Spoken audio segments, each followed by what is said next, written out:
Eighth since the famous Dempsey County long count battle in Chicago 8 years before.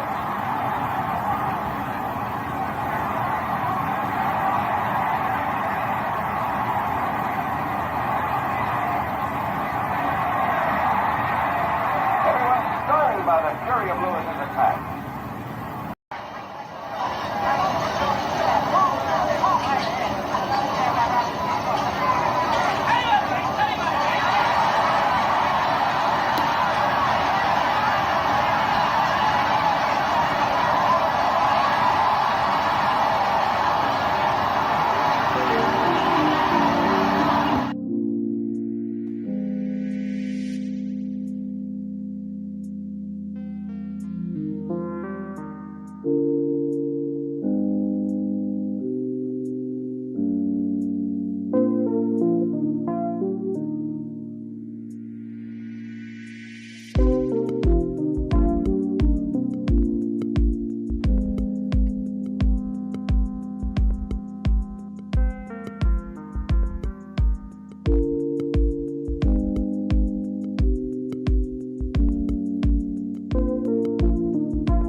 What's happening, my people? It's Cast Sports again, back for another afternoon with the family. Now, as usual, before I get started, let me give a shout out to the JBT community. It's just boxing talk. We're a group of people who just love to talk boxing. And we're always looking for others to join us. And you don't have to have a podcast. The only requirement is you just have to love to talk boxing. That's all. Miss Cass, hashtag JBT. Miss Just Do. Donnie Williams, Mike Grimm. And let me say this. Those first two names are the power behind these channels. And I know Just feel the same way. Without those ladies, we could not do it.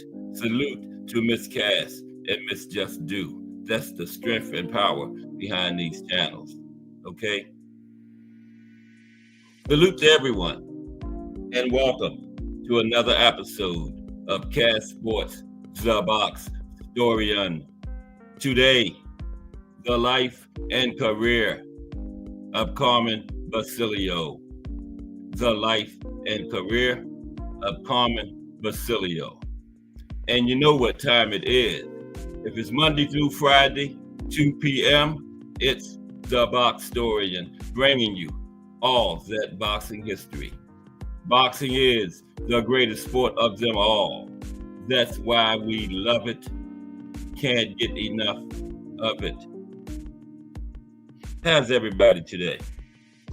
This is the Friday afternoon edition of Cast Sports the Boxtorian. Pulled right back up on another weekend. And we are going to end this big week of boxing history up with the profile as usual. Carmen Basilio. And y'all have heard me ranting and raving about those 1950s middleweights that we got today.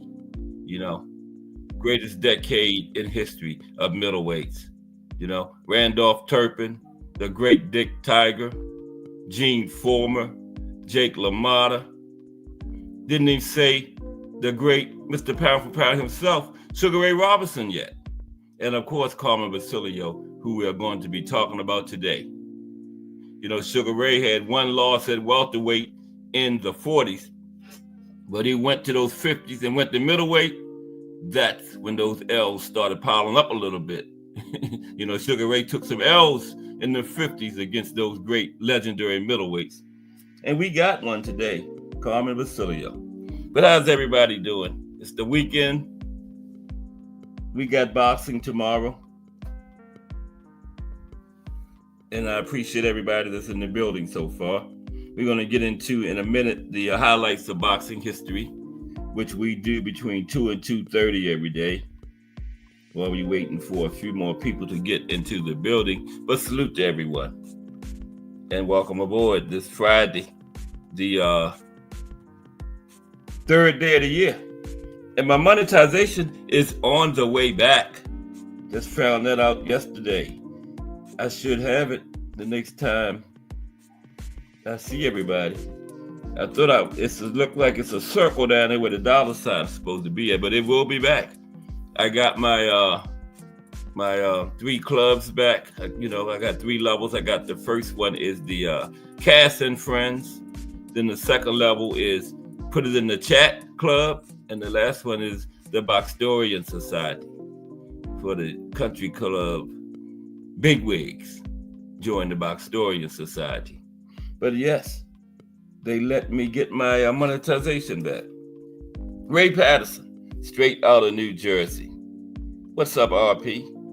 But yeah, that's big news. They must have heard me say I didn't care about it, you know, because I basically I didn't get on here to make money. I got on here because I like talking boxing with other big-time knowledgeable boxing fans, which I have in here every day. Mike Mazik. Did you hear me, Mike? My monetization is coming back. Salute, Mike Mazik. How are you today? You know, the Mike brothers, two of my day one people, man, been with me all the way.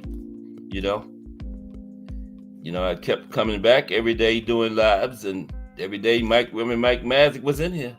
Blame it on them. That's why we still going along. But salute. And Ray wasn't long before Ray Patterson came along, too. And Miss Cass, of course. And Miss Just Do. You know, can't say enough about how much those, I know Just feel the same way, though. How much those ladies mean to us doing this. Because it's nothing like having that support behind you, man. You know? But let's get ready to get into the highlights of boxing history. We're starting the 2000s today. Okay? I'm still looking for my dollar sign. It's supposed to be back. I got my clubs back and everything. I guess by Monday. I guess it takes a couple of days. But yeah, they're giving it back to me. That's the main thing. Can't keep a good man down. You know what I mean? Yeah. They must have heard me saying they could keep it. You know? But let's get into the highlights of boxing history. Okay? 2000s. And our picture is going to be, where is it? Let's see. Gotta find it. There it is. The picture for the historic picture for the 2000s is Floyd and Oscar. You know, that was a big fight what was it, 2006, 2007, somewhere around in there. And at the time, they set the record for pay-per-view buys and the most pay-per-view, the most views on pay-per-view. Floyd and Oscar, but then it was broken by Floyd and Manny. Floyd and Conor McGregor passed it. I think Floyd and Canelo might have beat Floyd and Oscar. I'm not sure, but it's top 5. Mm-hmm. So let's start talking about these highlights of boxing history. Then at 2:30, we're going to talk about one of those great 1950s middleweights, Carmen Basilio. Okay, start with 2000. But salute everybody. Appreciate everybody rocking with me so far. Yeah. On February 19th, 2000, Eric Morales defeats Marco Antonio Barrera to unify the WBO and WBC Super Bantamweight belts. And this fight was named Fight of the Year by Ring Magazine, and it started that great historic trilogy, one of the best trilogies of all time. That was the first one, February 19th, 2000. April 8th, we're in 2000 now. April 8th, Uriah Grant knocked out Thomas the Hitman Hearns in the 3rd round to win the IBO Cruiserweight Championship, International Boxing Organization. Hearns would never again fight for a world title, and he retired in 2006. He fought for 6 more years, but never in another title fight. The Hitman, he should have probably been out then, because he was pushing 40. Okay. August 12th, 2000. The Real Deal, Evander Holyfield, defeats John Ruiz by unanimous decision for the vacant WBA heavyweight title. This fight made Holyfield the only heavyweight in boxing history to win a portion of the heavyweight title 4 times. Yep, him and Ali had been tied at 3. This fight gave Evander 4. Okay, that's where he's still the current. He has the record for most times winning the heavyweight title 4 times. He tried 5 a number of times, but never won it again. That was his last time. Ended up at 4, which ain't bad. 4 times, you know? Yeah, that's right, Mike Maverick. Salute to all the queens of boxing. Okay, let's go to 2001 now. Okay, 2001. Great fight between Floyd and Oscar. I think Floyd's speed was really the difference in that fight. Now, Oscar had a nice hand speed himself, but Floyd was just a little too fast, and that was the difference in the split decision. You know, I'm trying to find 2001. Right in my mouth. That mixed up again, but here we go. 2001, all right. On January 20th, Floyd Mayweather Jr. dominates Diego Corrales to successfully defend his WBC super featherweight title. Corrales was knocked down 5 times before his corner threw the towel in the 10th round. Yeah, Floyd just put a beating on Diego, knocked him down 5 times. His corner finally gave it up in the 10th round after Diego was down 5 times. Wow. March the 3rd, John Ruiz defeats Evander Holyfield in the rematch by unanimous decision to win the WBA Heavyweight Championship. Ruiz, an American of Puerto Rican descent, becomes the first Hispanic World Heavyweight Champion.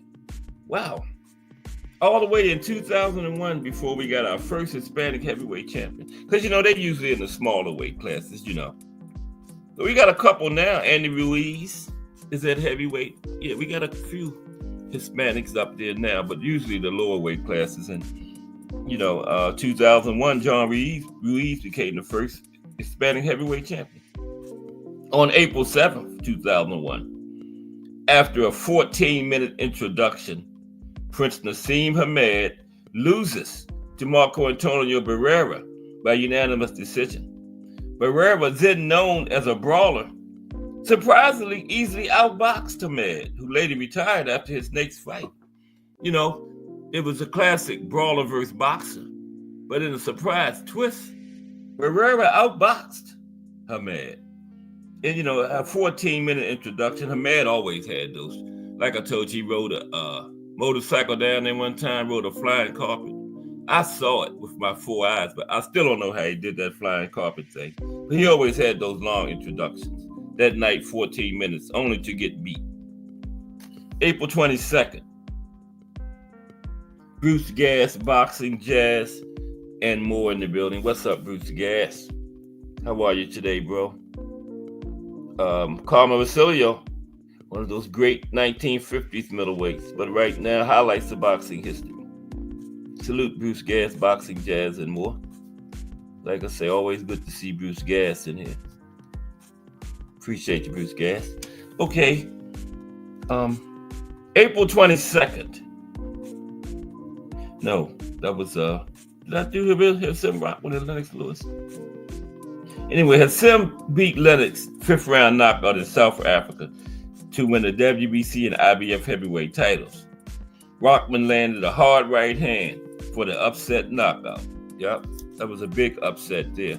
Nobody expected Hassim to win that fight, but he did it. 2001. July 13th, 2001. Mickey Ward defeats Emmanuel Augustus by a 10-round decision. And this fight is named Fight of the Year by Ring Magazine. And everybody thought it was a robbery, thought Augustus deserved to win. I think he turned the judges off with his dancing and antics he did in the ring. Emmanuel called him the drunken master. He would be squared up with the other boxer ready to throw hands, and he would break off into the Michael Jackson moonwalk or something. I think they kind of turned the judges off. He's the most robbed fighter in history. Yeah, Emmanuel. Let's go to 2002. The Drunken Master.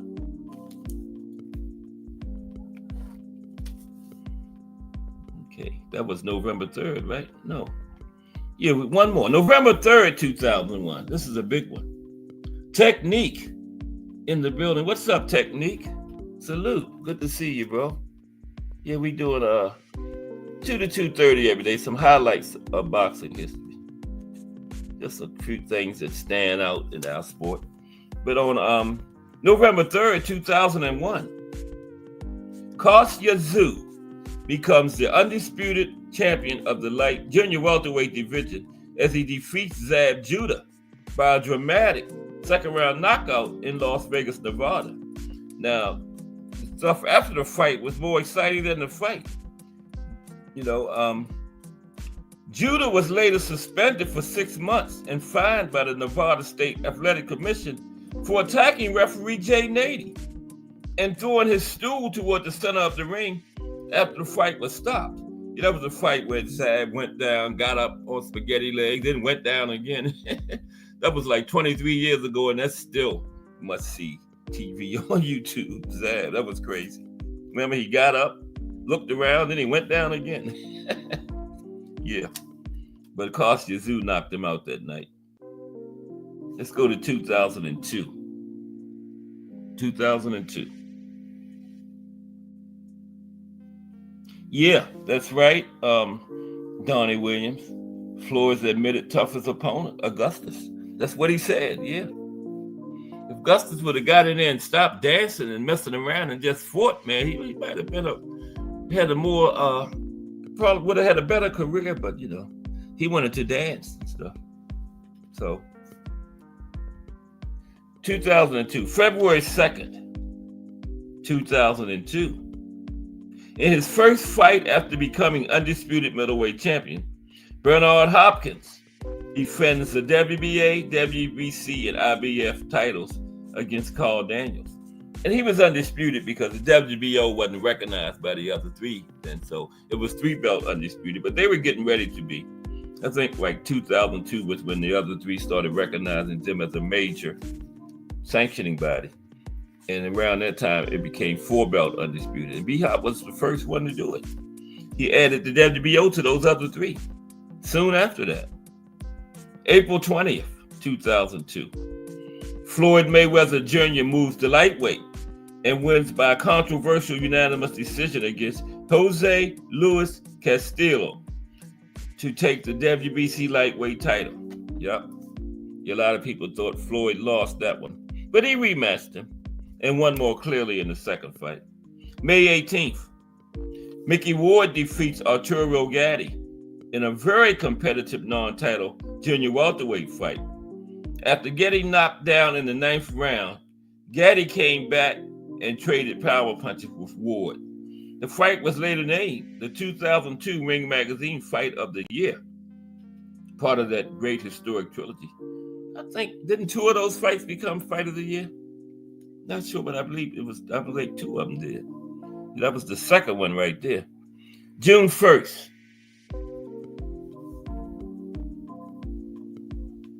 Evander Holyfield defeats Hasim Rahman by technical decision in 8 rounds. A welt the size of a golf ball formed on Rahman's head, leading the referee to stop the fight. You remember that? That thing was huge, man. I was like, please stop it, referee. Holyfield hit him in that thing. I don't know what's going to come out of that thing, man. And the referee stopped it. He must have heard me. I was pleading for them to stop that fight, man. That knot on that man's head was huge, man. June 8th, Lennox Lewis defeats Iron Mike Tyson by 8th round knockout. The fight is overshadowed by its pre-fight melee, in which Tyson rushed Lewis and started a brawl. You remember that? Mm-hmm. Wasn't it Lennox told him he was going to eat his children? Yeah, Mike was something else.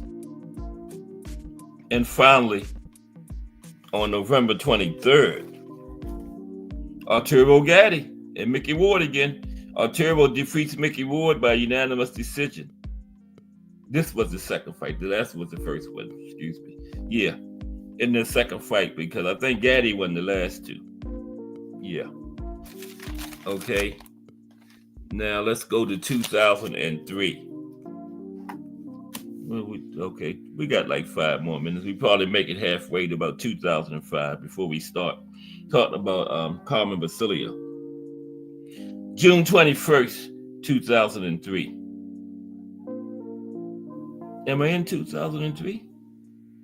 Yeah, June 21st. Lennox Lewis defends his title as he defeats Vitaly Klitschko by technical knockout in 6 rounds due to a cut in Klitschko's left eye. Now, Klitschko was up on all 3 of the scorecards at the time of the stoppage.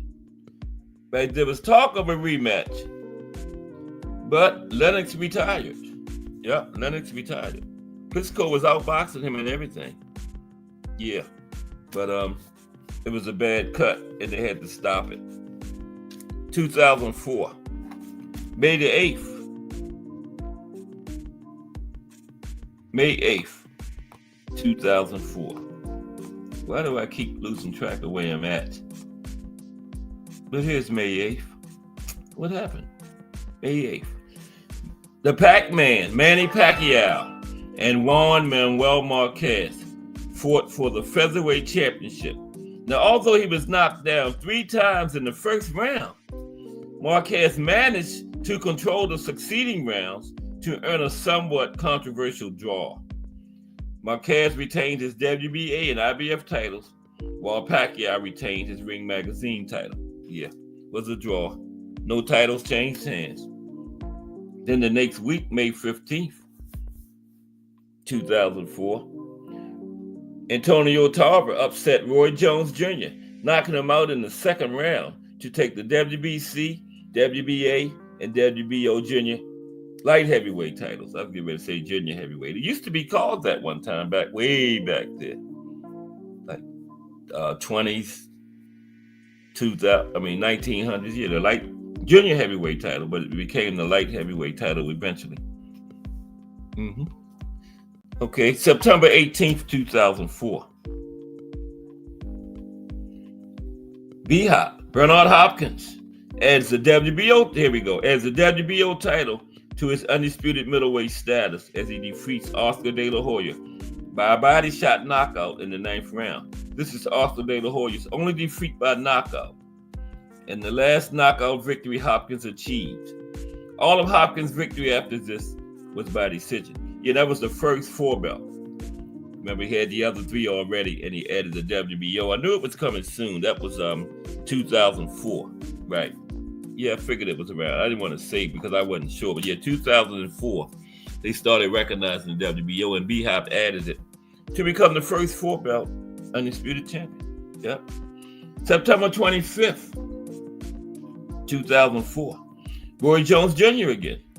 This time he gets knocked out for the second consecutive fight. Remember, Tarver had knocked him out in 2004. This is Roy's second consecutive knockout. This time he loses to Glenn Johnson for the IBF light heavyweight title. I don't know why I want to keep saying junior heavyweight. But yeah, for the light heavyweight title. This was Roy's second straight knockout. Okay, let's finish up in 2005. We'll be halfway through the decade. And then Monday, we'll start with 2006. Okay? So 2005. Only 2 of them. February 5th, 2005. Zab Judah knocks out Corey Spinks in 9 rounds in Corey Spinks' hometown, St. Louis, Missouri. You know, the Spinks, that was Leon's son, Michael's nephew. Judah becomes the new undisputed welterweight champion. Spinks had a dramatic ring entrance with rapper Nelly. Nelly brought him in. Had that dramatic ring entrance and then got beat in front of his hometown peoples. May 7th, 2005. Diego Corrales defeats Jose Luis Castillo by a 10th round knockout for the WBO and the WBC lightweight title unification. Both men were exchanging brutal punishment throughout the fight before a dramatic 10th round in which Corrales scored a TKO after getting knocked down twice and got up and stopped Castillo. This won Fight of the Year for Ring Magazine. Yep, Fight of the Year. Okay, let's stop it right there. We'll be at 2006 Monday. So now let's talk about Carmen Basilio, one of those great 1950s middleweights. Yeah, Carmen was a bad man. You know, beat Sugar Ray Robinson. I think Sugar Ray beat him too, but yeah, those 1950s was lit for the middleweight division. I called it the greatest division of all for middleweights. Yeah, the 1950s. Yeah, there was some great fights in those 50s among those middleweights. Yes, it was. Okay. How's everybody ready for the weekend? What we got tomorrow? You know, I don't have no idea. I know Jai Apatow is next weekend, right? That's the first big name of the year. We'll check on tomorrow later on. We might run a little short on this profile. Not a real long one. Okay, Carmen Basilio. But it's a good one.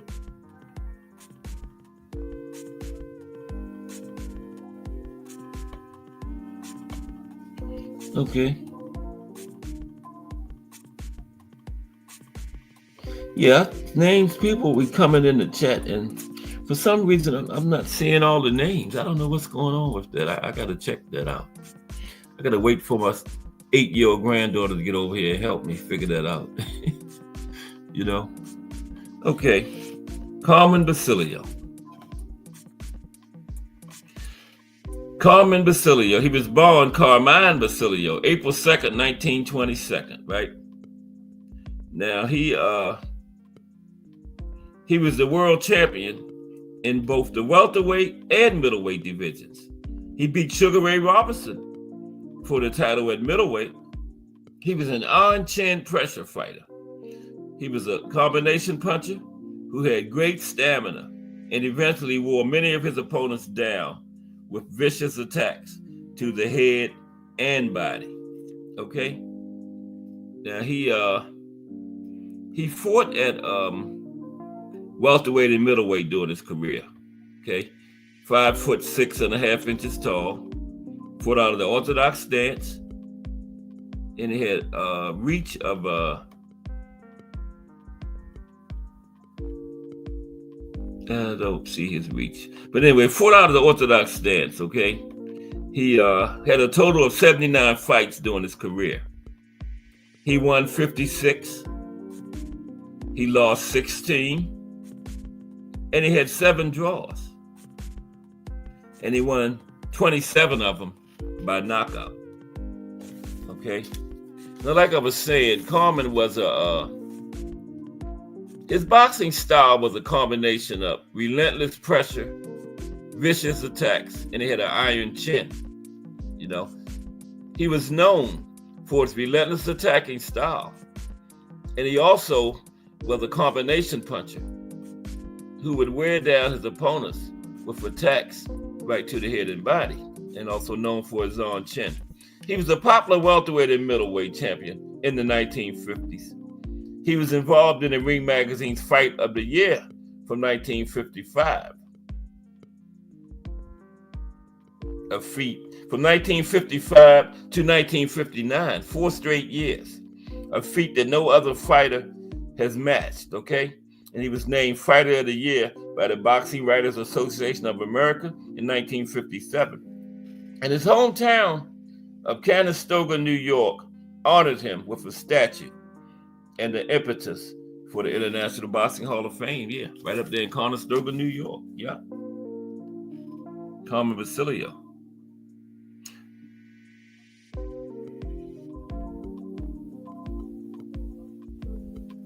And, you know, like when that Fighter of the Year in 57, he won the Hickok belt, a trophy that's awarded to the top professional athlete of the year. Okay, that's not just boxing. That's overall total professional athlete of the year. I don't even know if they still have that, but that was the thing in the 50s. And like I said, he was Fighter of the Year for 5. He was involved in the Fight of the Year for 5 consecutive years. No other fighter has ever done that before or since.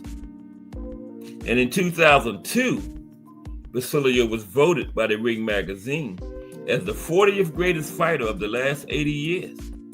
And he went into the International Boxing Hall of Fame in the inaugural class of 1990 in that old timers category. Carmen did.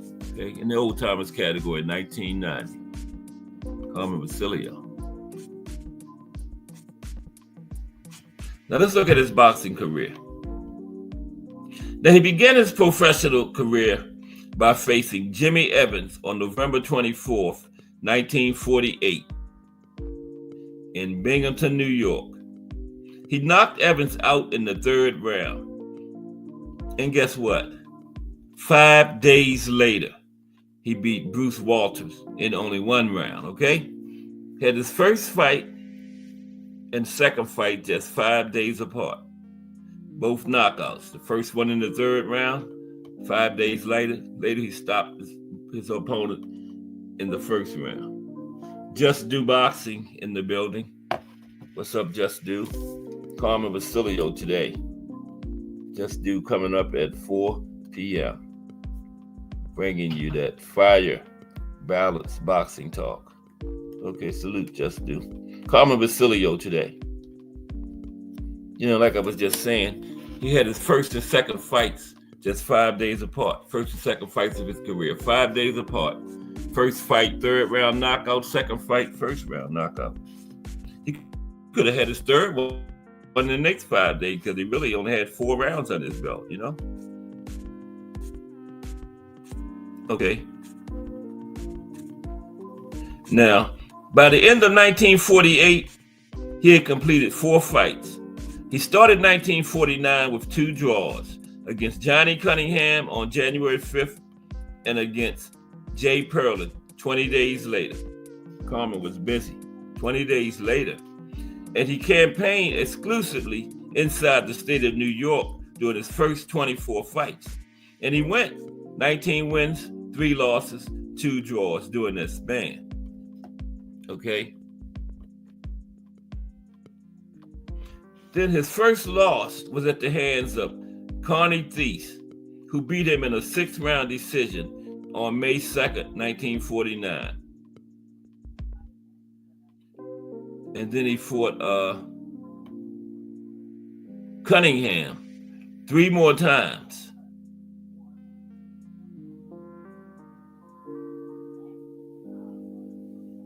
During that period. And he won by knockout in 2 rounds in the second fight. Cunningham won by a decision in 8 in their third fight. And Basilio won by a decision in 8 rounds in their fourth fight. Now, in the middle of that 24-fight span, 1950 rolled over, and Basilio met former world champion Lou Jenkins, winning a 10-round decision. That was his biggest name to that point. He fought a former world champion, Lou Jenkins, and he beat him by a 10-round decision in his first big name fight. Now, for fight number 25, Basilio decided that it was time to campaign outside of New York. Because remember, his first 24 fights were in New York. So fight 25, he fought for the first time outside of his home state, New York. So he went to New Orleans, where he boxed his next 6 fights in New Orleans. In his first fight in New Orleans, he met Gabby Furlan, and they had a draw. And they later had a rematch. And Basilio won the rematch by knockout in the first round. He also fought Guillermo Jimenez in New Orleans twice. First time he beat him by knockout in the 8th round, and then by knockout in the 9th round. In his last fight before returning home, he lost by a decision in the 10th round to Eddie Giosa. It was his last fight down there. For his next 7 fights, Basilio only went 3 wins, 3 losses, 1 draw. But he was able to avenge his loss to Giosa by winning a 10-round decision in Syracuse, New York. Okay. Yeah, he won the rematch against Giosa. In 1952, Basilio went 6 wins, 2 losses, and 1 draw. He beat Jimmy Cousins, among others, that year. But he lost to Chuck Davey and Billy Graham. And the draw he registered that year was against Davey in the first of their 2 meetings in that year. Okay, so after that, he began to rise in the ranks. He began his rise in the ranks. In 1953, Basilio started winning big fights and rose in the welterweight division rankings. He secured his first world title fight against Cuba's Kid Gavilan for Gavilan's World Welterweight Championship. Okay, that was his first title fight against Kid Gavilan for Gavilan's World Welterweight Championship. D1, AWN, JBT. D1 from the Angry White Men podcast tonight at 10 p.m. Don't miss it. I always watch the playbacks because, I'm old. I used to be asleep, but I made it last week. I was in there last week, yeah. Fire podcast, D1 and William Old School and Rant, man. They got that chemistry. D1 claimed they just met, but I think they've known each other for like 30 years, man. The chemistry they got, man, is just natural, man. A great podcast, too. Tonight at 10 p.m. Closing down the JBT week, the Angry White Men. Don't miss it. Okay, salute D1. Now, yeah, he going up for his first title fight against Kid Gavilan for the World Welterweight Championship. Now, before fighting against Gavilan, he beat former world lightweight champion Ike Williams. Yeah, Ike Williams was a big name back then, and Carmen beat him. And he had 2 more fights with Graham, avenging his earlier loss to Graham in the second fight between them with a 12-round decision win, and they had a draw in the third fight. And then he lost a 15-round decision to Gavilan when he was going in his first title fight, right? And then he went for a fourth fight with Cunningham, this time winning by a knockout in 4 rounds. Then he went up against French fighter Pierre Langlois, and that began another rivalry. He had a 10-round draw in the first fight between the two. In 1954, Basilio went undefeated in 8 fights, going 7 wins, no losses, and 1 draw, 2 of those knockouts. And he defeated Langlois in their rematch by decision. Okay, now he's getting ready to win his first world championship. Okay, getting ready to get his first world championship. In 1955, Basilio began the year by beating Peter Muller by decision. After that, he was once again the #1 contender. And on June 10th of that year, 1955, he received his second world title shot against world welterweight champion Tony DeMarco, another huge name from that period. Basilio became world champion by knocking out DeMarco in the 12th round of a scheduled 15 rounds. Now, after winning the title, Basilio had 2 non-title fights, including a 10-round decision win over Gil Turner, before he and DeMarco had their rematch. This time, Basilio was the defending champion. And the second fight had exactly the same result as their first fight. Incredible. Basilio knocked DeMarco out in the 12th round again, right? Just like the first fight. So after he won the rematch against DeMarco, the man he took the championship from, his next fight in 1956, he lost the title to Johnny Saxton in Chicago by a 15-round decision. Now, there was a lot of controversy surrounding this fight. His opponent, Saxton's manager, was Frank Blinky Palermo, who had known mafia ties, right? And Palermo was later jailed along with his partner, Frankie Carbo, for fixing fights. And Basilio said of losing his title it was a referee decision. He said it was like being robbed in a dark alley. So yeah, that was a mafia-controlled fight. And Basilio, it was a decision made by the referee, and he said he was robbed, okay? And his opponent, Saxton's manager, was a known mafioso, okay? So then, an immediate rematch. They had an immediate rematch that was fought in Syracuse, New York. Basilio regained the crown with a 9-round knockout, right? And then, in a rubber match, he kept the belt with a 2nd-round knockout, okay? So after getting robbed in a fixed fight, and then the mafiosos got jailed, he knocked this man out 2 times in a row, okay? Yeah. So after that, he went up in weight, went up to middleweight, okay? And he challenged 36-year-old welterweight champion Sugar Ray Robinson in what may have been his most famous fight, okay, against Sugar Ray.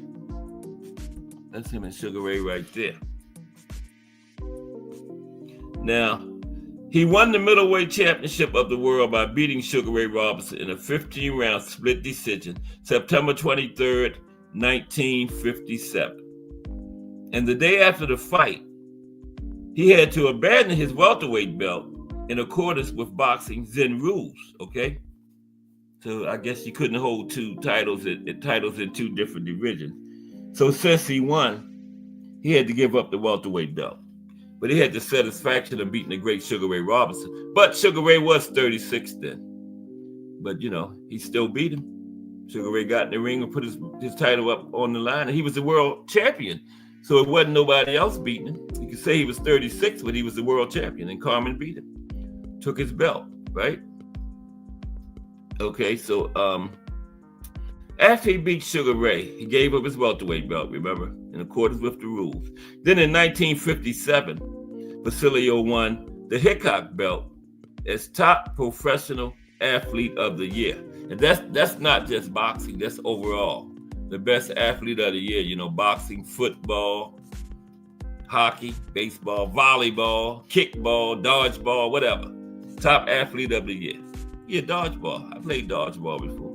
I used to aim at people's heads. They had that big brown ball. Yeah. In elementary school, I used to aim at the little girls' heads and stuff. That was bad. Okay, so now, decline. He started to decline. In 1958,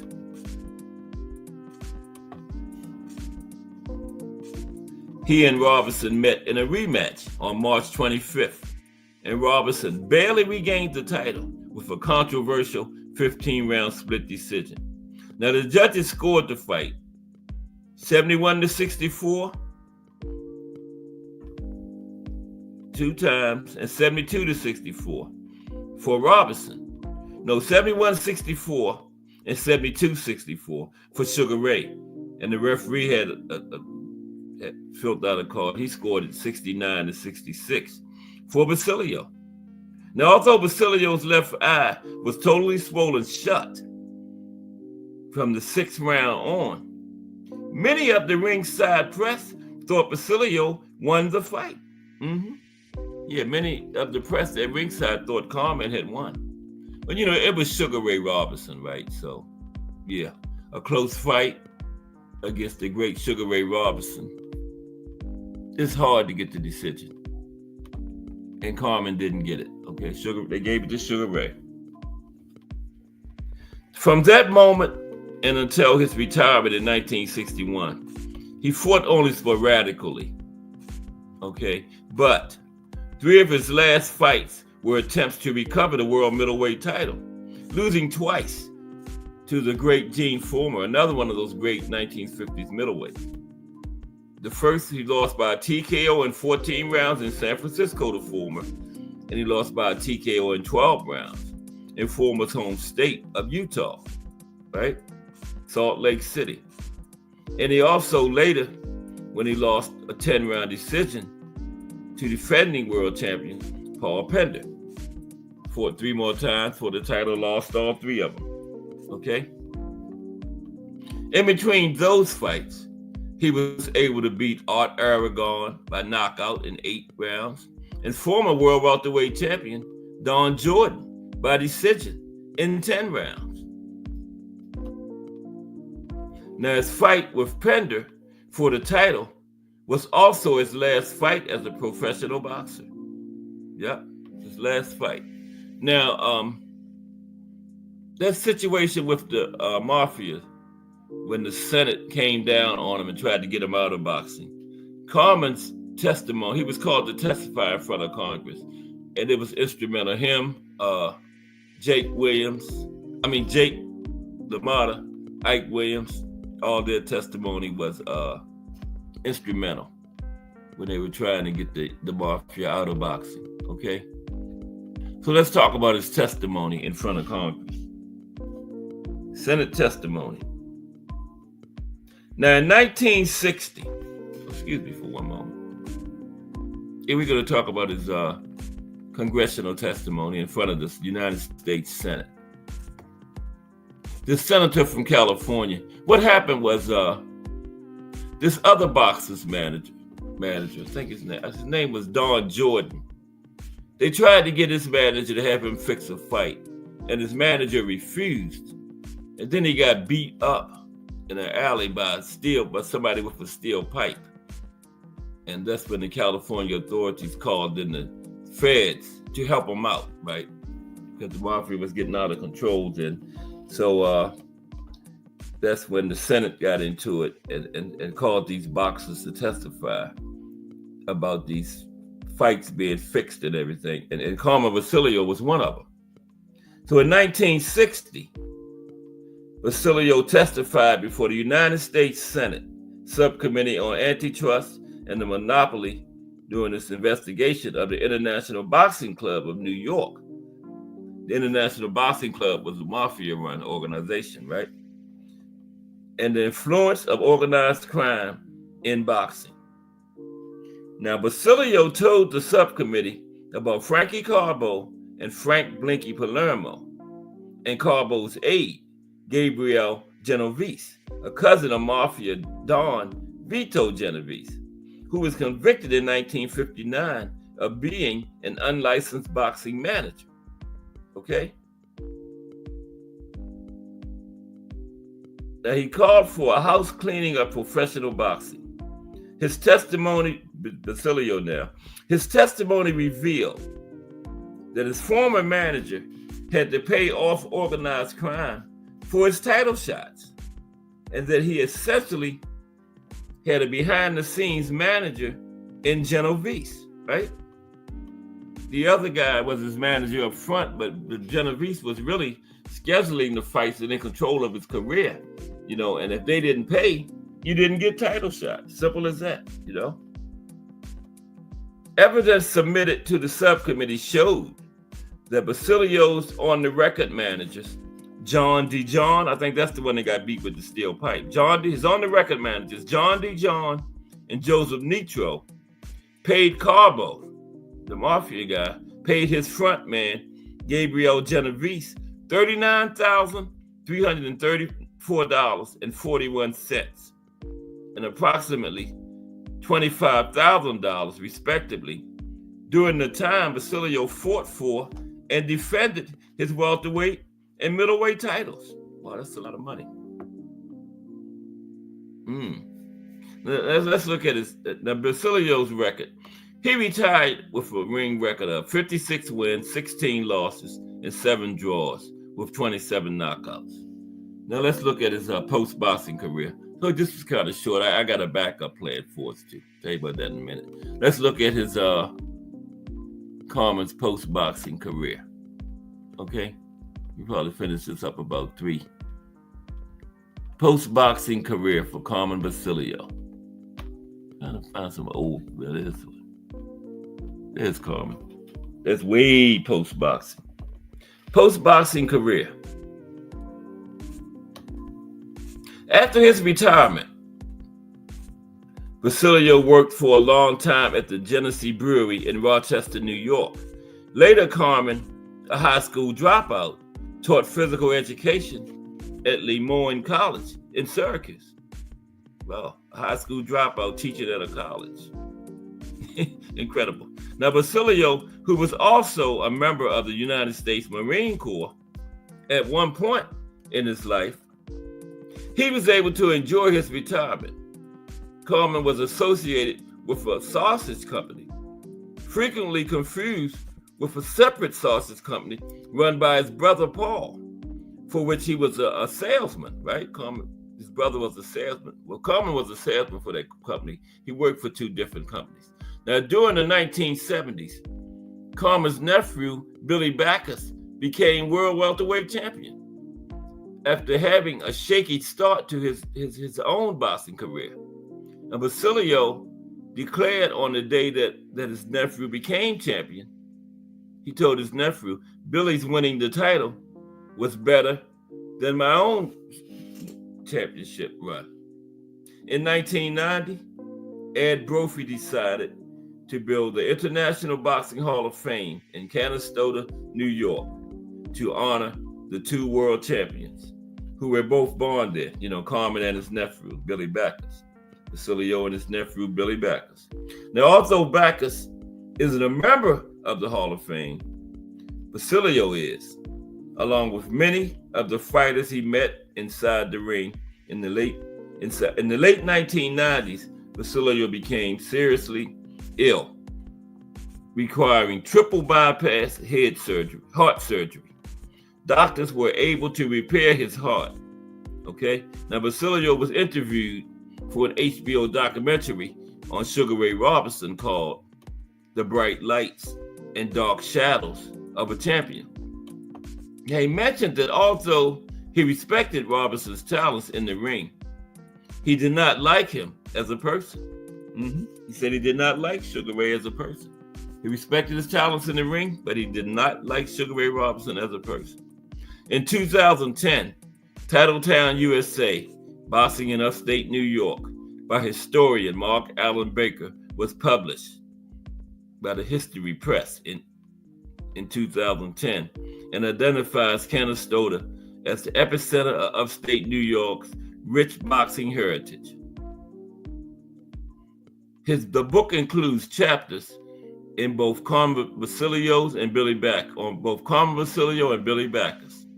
The introduction was written by Edward Brophy, Executive Director of the International Boxing Hall of Fame. Carmen died aged 85 in 2012 and is survived by his wife, Stephanie Basilio. There you have it. Carmen Basilio. Okay. Now, we are going to look at a timeline of Black boxing history. Okay. That's the backup plan. That should take us to link time at 3:30. A timeline of Black boxing history. That's Thomas Mullino, former slave who won his freedom through boxing. You know, you could win your freedom from slavery through boxing. You know, they would take the slaves that could fight and go around to different plantations. And if you won your master and his family enough money, you could earn your freedom. And that's what Thomas Mullino did. But let's talk about it. A timeline through Black boxing history. Okay? I have a serious fantasy matchups Monday. It's going to be a 16-man tournament at 140. Okay? Don't miss fantasy matchups Monday next week. A 16-man tournament at 140. Okay? 16 boxers at 140. Gonna get it on. I'm gonna match them up 4 rounds. You know, the first round, 8 advance to the second round, 4 advance to the final 4, and then the 2 finalists. Fantasy matchups Monday at 2 p.m. Okay? Now let's talk about this timeline through Black boxing history. Take a break first. Appreciate everybody rocking with me today. I don't see my $, but I'm supposed to be monetized again because, I got all my clubs and stuff back. Maybe it'll take a couple of days to get it on there.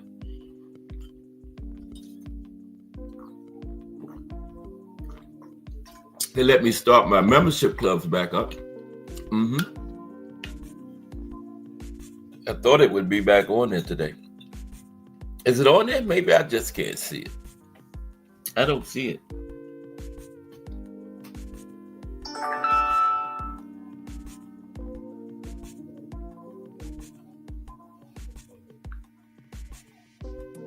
Nope.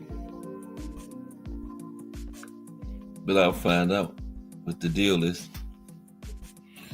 But I'm on the way back to becoming monetized anyway. But a timeline through Black boxing history. Let's talk about it.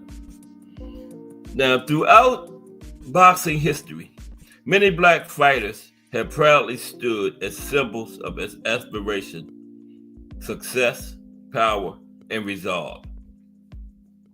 Some overcame the systemic odds to become champions, while many illustrious names were denied deserved opportunities. Okay? Now, December 1810, born into slavery at a tobacco plantation farm, Tom Mullino emerged with his freedom through boxing. His bare-knuckle fight with English champion Thomas Cribb is regarded as one of the most important fights in boxing history. Mike Tyson stated, Mullino is the first Black champion who earned his freedom through fighting. Okay? June 27th, 1890. We're doing a timeline through Black boxing history. In June 1890, a monumental boxing history moment took place. George Dixon became the first black fighter ever to win a world title. Little Chocolate knocked out Nuke Wallace in 18 rounds. He was a catalyst for future black prize fighters, including Jack Johnson. Okay, let's talk about George. Canadian George Dixon became the first black fighter ever to capture a world title, by beating Nuke Wallace in London, bypassing American segregation laws, right? Little Chocolate was a 19th century catalyst for future generations of black boxers. 1901. Barbados Joe Walcott. Now he was who Jersey Joe Walcott took his name from. That was his idol. And him being from New Jersey, he made himself Jersey Joe Walcott. His real name was Arnold Cream, right? Barbados Joe Walcott was the first black fighter to claim a world championship, in the 20th century by knocking out Jim Ferns. Later, heavyweight champion Jersey Joe Walcott named himself after the man he regarded as the greatest ever, okay? Yeah, Jersey Joe was his idol, and he thought he was the greatest ever fighter in history.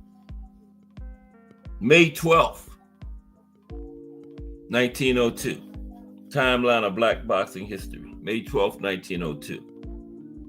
Joe Gans became the first ever native-born black American world title holder because George Dixon was from Canada and Barbados Joe Walcott was from Barbados. Joe Gans was the first black American to be world champion, okay? He stopped Frank Earn in one round. The Old Master was also the first American-born black man to hold a world championship in any sport, okay? In any sport. 1904. The first world title fight between two black fighters. Barbados Joe Walcott again, he lost his title to the Dixie Kid by a controversial disqualification, with the referee later believed to have bet on the winner. So the referee must have bet on the Dixie Kid, right? Because he disqualified Barbados Joe Walcott and got paid. Wow. December 26, 1908. Jack Johnson made history by becoming boxing's first ever African-American world heavyweight champion, stopping Tommy Burns in Australia. Now, the police halted the fight recording to make sure no footage existed of a white man being knocked out by a black man. July 4th, 1910. Reigning heavyweight king Jack Johnson knocked out America's great white hope, James J. Jeffries, in the fight of the century, the first fight of the century, right? Ali and Frazier was the second one. The Galveston Giant cemented himself as a towering cultural figure in American history, transcending the sport with his achievements. Jack Johnson, okay? BBO Boxing TV, what's up, BBO? Good to see you. BBO Boxing TV, Monday through Friday, 8 p.m. Check them out. We got an all-star lineup tonight. BBO Boxing TV at 8, The Rise Podcast at 9, and The Angry White Men at 10. Wow, that's a star-studded lineup there. Boxing fans will be like in boxing heaven. Say it again. BBO Boxing TV at 8, The Rise Podcast at 9, and The Angry White Men at 10. Wow. June 22nd. Salute, BBO. June 22nd, 1937.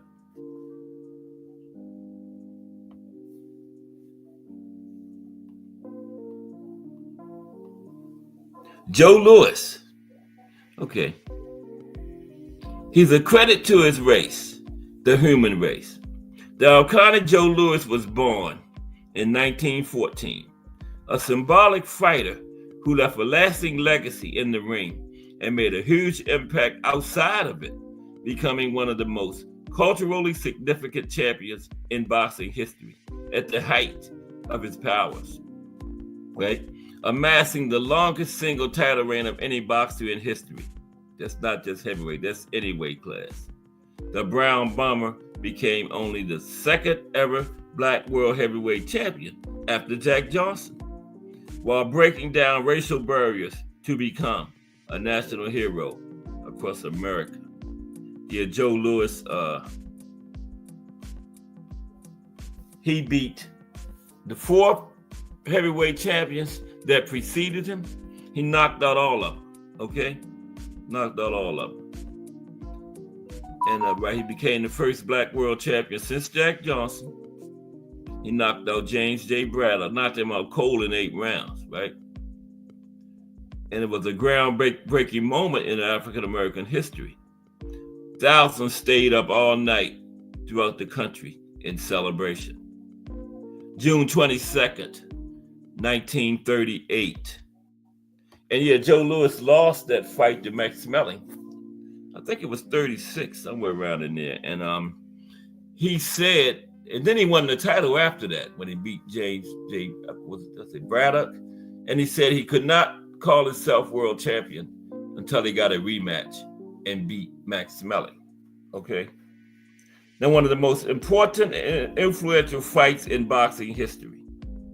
In 1938, Joe Louis demolished German rival Max Smelling inside of 1 round to gain revenge in the globally anticipated rematch.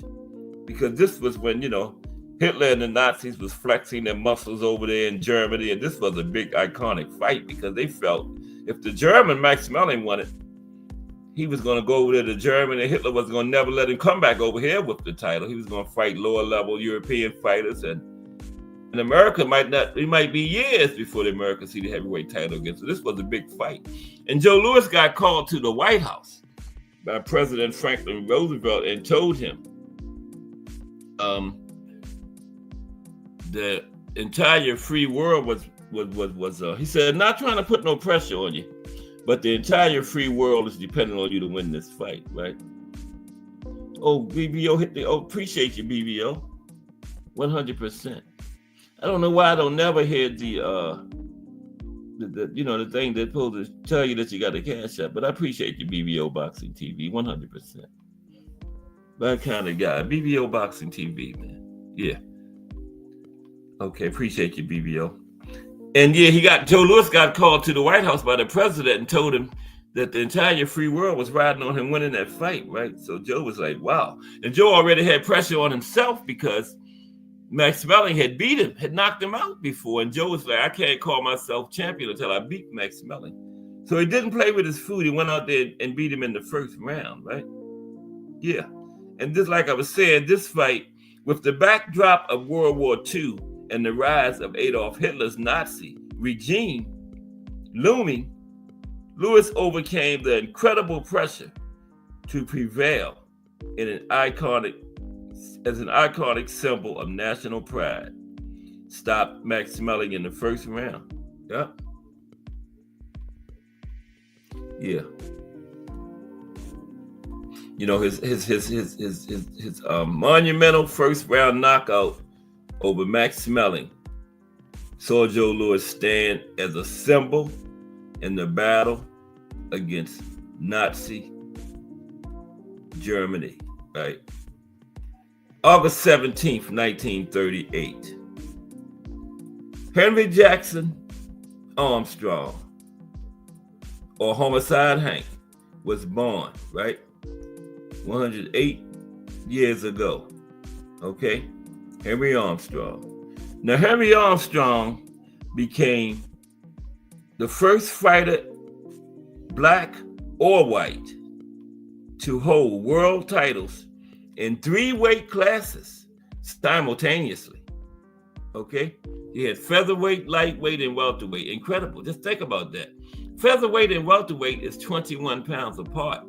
and he had both of them at the same time. Now, he fought small at welterweight, right?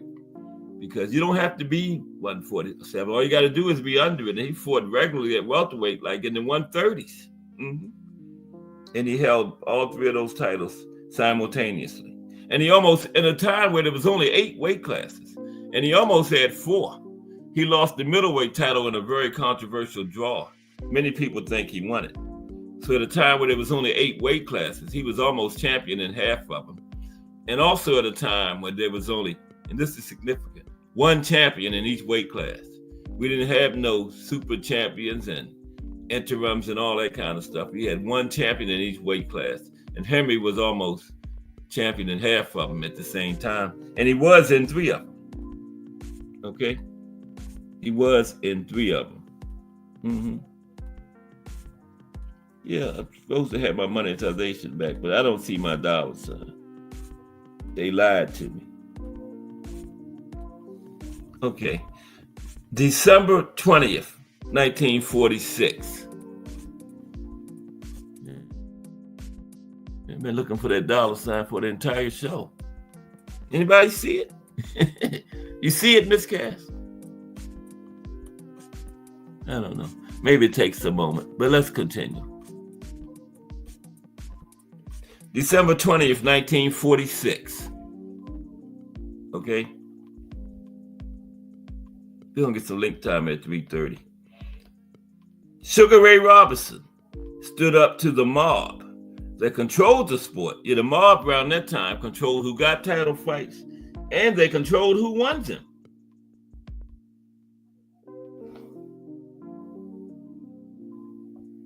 Yeah, it was kind of bad because, in the ring, he was a hero, but outside the ring, he was just another black man, being denied everything that all black people was being denied. But when he got in the ring, it was like different. Everybody loved him. But once he got outside of that ring and became a civilian again, BVO, he was just another black person. So yeah, it was very, very, very controversial time. And the Nazis told the United States, y'all over here trying to run our business. Look what y'all doing to the black people in America. So keep your nose out of our business. Straighten out your own situation first, right? Yeah, the Nazis told them that, man. And I hate to say it, but I had to kind of agree with the Nazis on that one. But Sugar Ray Robinson stood up to the mob that controlled the sport, refusing to be dictated by their terms, right? And eventually winning the welterweight crown with a win over Tommy Bell. He became bigger than boxing and sealed himself in history as the greatest of all time. Yeah, Sugar Ray didn't fold to their demands, and he didn't suffer anything negative about it. I mean, they held him back from his title shot a little longer than usual, but he did not give in to the demands, And he was just that type of person, had that personality where they didn't do anything to him or anything. Yeah. Only thing happened, like I said, he had to wait a little bit longer for his title shot. He should have deserved it a little sooner, but he got it eventually. Sugar Ray. Yeah. Yep. Sugar Ray Robinson. Mr. Pound for Pound himself. Okay, September 27th, 1950.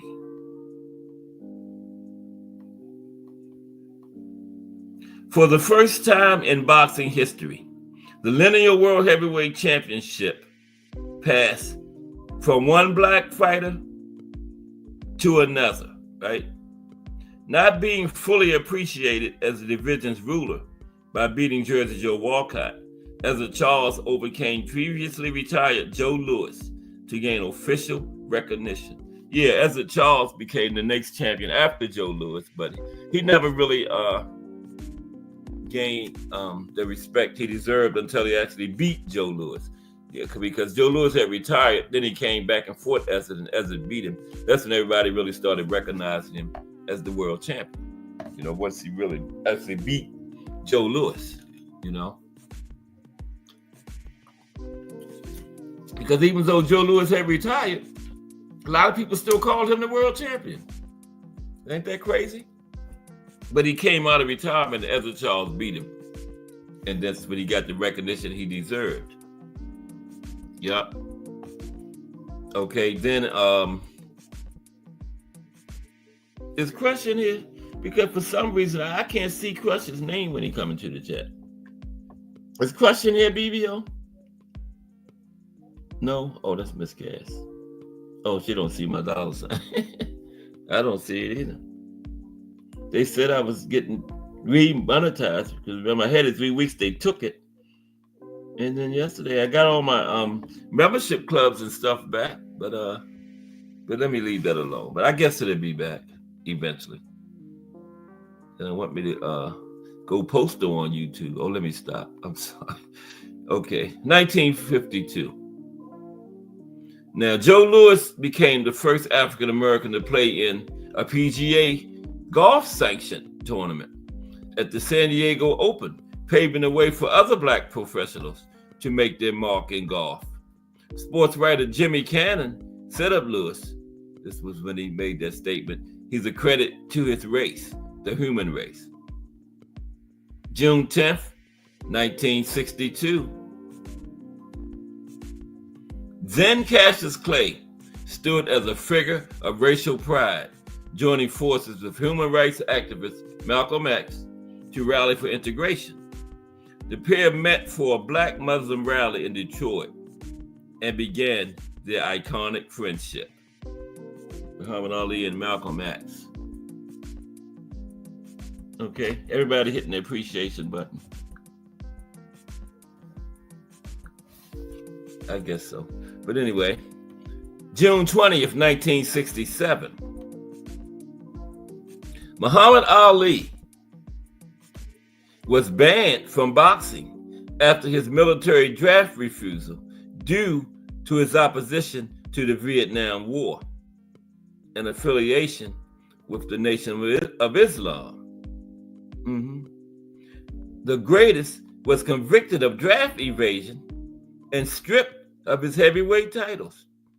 Yeah, but that was later wiped out, that conviction and everything. And he returned to boxing. Because on March 8th, 1971, no sporting event has ever had the kind of popular culture significance and iconic impact that the first fight between Muhammad Ali and Smoking Joe Frazier had. The fight of the century. Heavyweight kings were assigned opposing roles on the political and cultural spectrum.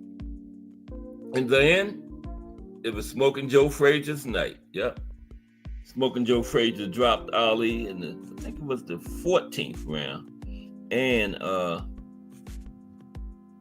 gave Ali his first loss. Now, Ali hadn't had that 3-year break in his career. He probably would have never been beaten.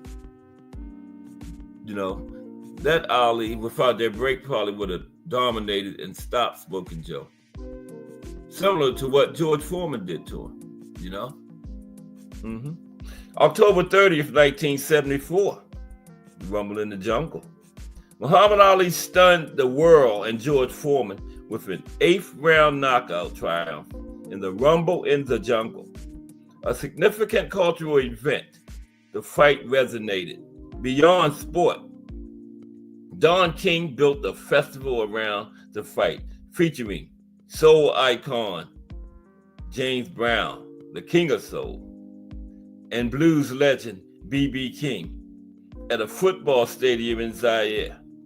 The night was later the subject of an Oscar-winning documentary, When We Were Kings. Yeah, it's a movie too, Soul Power. Came out in the 90s. Excellent movie. June 11th, 1982. Larry Holmes defended his world heavyweight title against the latest great white hope, Jerry Cooney, in Las Vegas. Racial overtones surrounded the fight. And Don King created all that. Yeah, Don knew how to sell a fight, man. Cooney deflected such talk, but members of his camp wore t-shirts stating, "Not the white man, but the right man." Now, I didn't see anything wrong with that, they were still deflecting from the racial stuff. They said not the white man, the right man will win it. I didn't see anything wrong with that. Now Holmes knocked Cooney out, but eventually they became very close friends. Yeah, close friends to this day. Jerry Cooney and Larry Holmes. May 24th, 2018. Okay, yeah, this is when Jack Johnson. U.S. President Donald Trump signed a posthumous pardon for Jack Johnson, clearing his racially motivated criminal conviction from 1913 for transporting white women across state lines. Yeah, Donald Trump pardoned him in 2018 in his first presidency. Yeah, Jack Johnson. Over 100 years after that conviction, because they made up the law just to get Jack Johnson in prison. Okay, yeah. Talked about that yesterday. December 18th, 2019, Katie Taylor unveiled a new headstone at the resting place of pioneering bare knuckle champion Tom Molyneux. For over 2 centuries, Molyneux lay in an unmarked grave in Galway, Ireland, where he had spent his final days of a remarkable life. Yeah, and Katie Taylor put a headstone on there, yeah. That's where she's from, Ireland, remember? And that's where Tom Molyneux spent his last days, in Ireland. Okay, excuse me for a minute. Yeah, that's the tablet of Black boxing history. Excuse me for one moment. Yeah. Oh, goodness.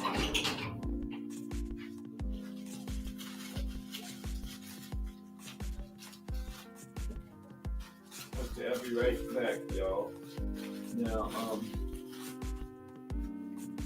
okay, on the way back. Yeah, and remember, don't miss Fantasy Matchups Monday because we got a tournament at 140. Okay, 16 fighters are going to compete in the tournament, and to see who comes out on top. 4 rounds. Brought to you by Cash Sports Promotions. And Gervonta Davis and Vasil Lomachenko will move up to 140 for the tournament. Okay. I know Lomachenko is smallish for 140, but you don't have to be 140. You just can't be over 140. Okay. So yeah, they're gonna move up to 140 and fight in the tournament. Fantasy Matchups Monday. Okay. So it's almost time to drop the link in. I don't see any of my link people in here though. But yeah, Boxing History Monday through Friday, 2 p.m. I appreciate everybody that rocks with me every day. And yeah, at the end of another week of boxing history.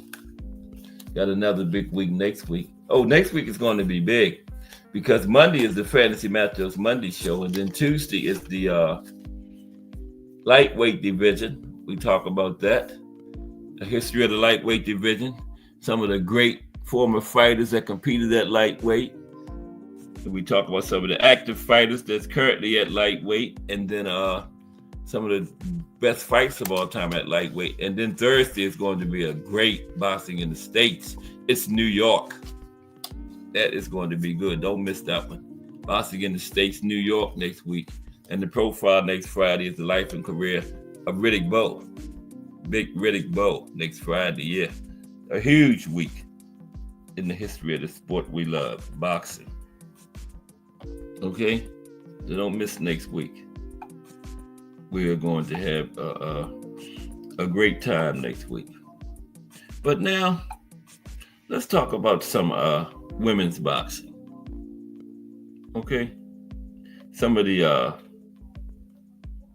top women boxers of all time. A lot of them are fighting today. Okay? A lot of them are fighting right now.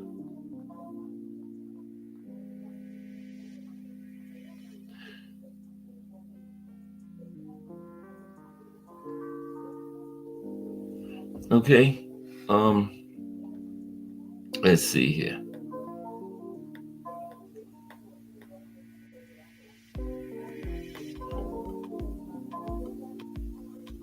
Okay, now let's talk about some of the top women in boxing. I like to gotta talk about the women every now and then because they getting out there putting it on the line too. I don't know why they don't give them 15 rounds. I mean, not 15, 12 rounds in 3 minutes. I don't understand the reasoning why they don't do that. Is it safety? I don't know. But like I was saying yesterday, there's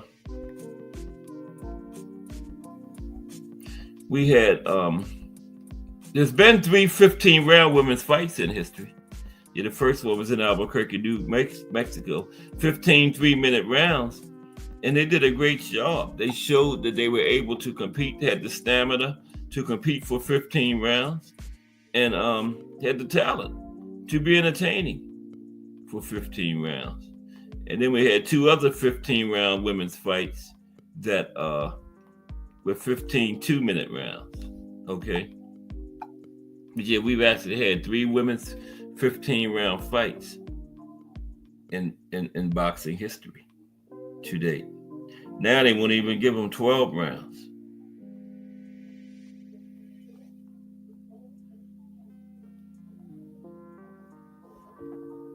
But I think they deserve it because they're capable. Okay, now let's see. Let's look at some of these women boxers. First, one is going to be Clarissa Shields. Okay, what is she now? 14-0. I think she got like 2 or 3 knockouts. But anyway, she won 2 Olympic gold medals as an amateur, 2012 and 2016. And she's been just as dominant in the professional ranks, right? ESPN's #1 ranked pound-for-pound woman fighter.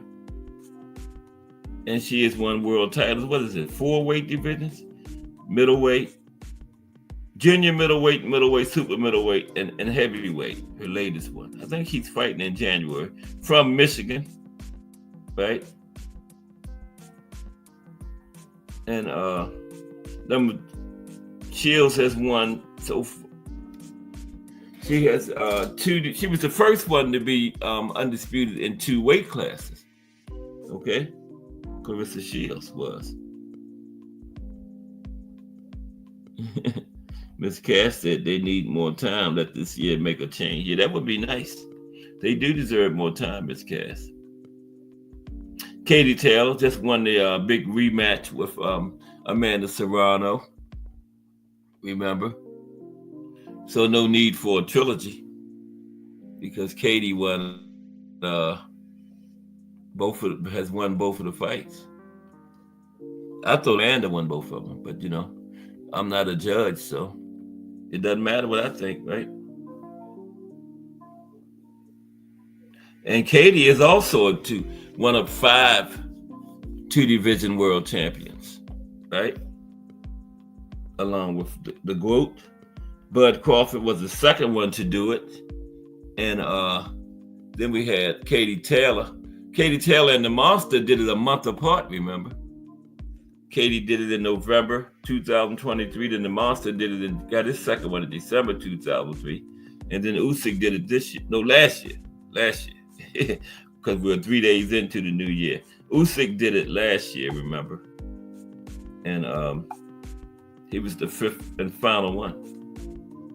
Usyk is definitely the fighter of the year.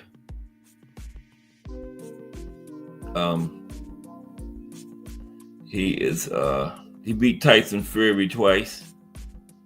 He gave him his only 2 losses. Okay, let me put the link in his 330.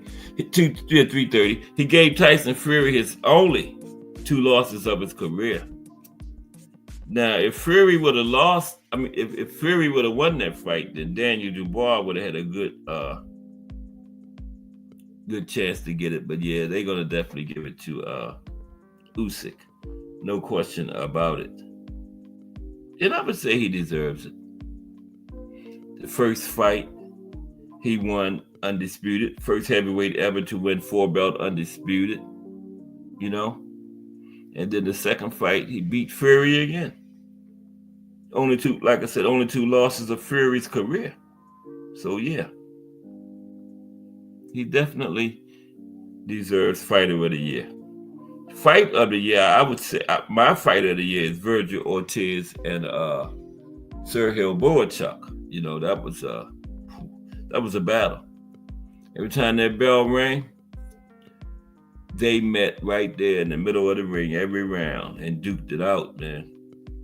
Or I wouldn't be mad if Bivol and Beterbiev gets it. You know what I mean? Yeah, I wouldn't be mad if Usyk and Beterbiev is fight of the year. Okay, let me put the link in. It's 3:30. Okay. All right. Link is, anybody's welcome to hit the link and come chop it up. I've been talking for an hour and a half now. See what some other people want to say about this great sport of boxing. It's another year. 2024 was okay. You know, we're never going to get all the fights we want, so you know. So we can't be mad because we didn't. That's never going to happen. Always going to be some fight that we're going to be unhappy because we didn't get. So I thought 2024 was pretty good. And the way 2025 is starting out, man, David versus David next month. We can say next month now because it's January 2025. And the way this time passed by, that fight will be here before you know it. And it's February 1st. We ain't even got to wait. As soon as the month begins, that's it. They getting in there. I got Benavidez, okay, in that one. I just think, man, you know, you got a man. What does Benavidez have? Almost 30 fights, and then he going up against a man. I don't know what Morrell had. It's less than 15. You know, I don't care how good you are, man. You got to get a little more seasoning than that, especially against the top level like Benavidez. But let me say this: will I be surprised if Morrell pulls it out? No, not at all, because he's got that Cuban boxing system behind him, man. You know. And they are historically known to be fast track. Look at Andy Cruz. He started out fighting 10-round fights. We had a link in a minute. Okay. Anybody can comment this link. Anybody. You don't have to have JBT behind your name. Anybody can hit this link. Okay. WC. I don't see any of the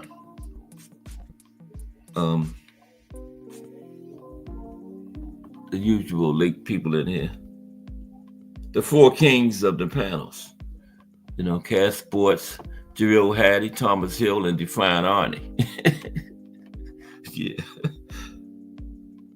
Yeah, I don't see any of them in here today. They might be listening. I know Ant is probably listening. Yeah, Ant stays out in Warrior Land a lot because he's doing a whole lot of stuff. You know. Yeah. .com. Okay. Let me get this link in here. Z. I don't see Melanin Queen today either. Wow. What's going on today? Is something special happening?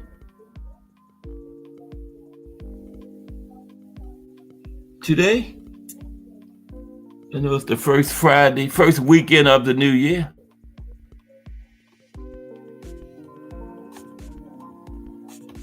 It is. It is the link. Yeah, I know it's the first weekend of the new year. Yeah.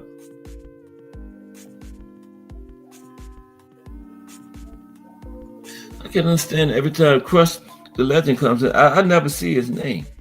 I always see somebody saluting him, but I can't see his name. Al Brooker told me yesterday he still had his wrench and everything, so I don't know what's up with that. I got to figure that out. Quest the Legend, Monday through Friday, 6 a.m. Weekends between 9 and 9:30. TWT, the winning team, another fighting organization of men and women in these YouTube boxing streets. Yeah, TWT, winning team. Let me see what's happening this weekend. I said I was going to do that before the show ended. I know Apataya is next weekend. The Monster got pushed back, I think.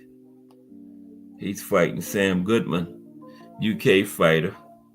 Good fight, young fighter, but I don't know if he's going to be able to handle the Monster. The Monster is special.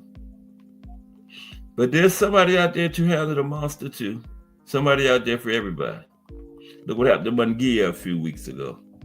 Down in Mexico and at home in his home country, that French guy came over there.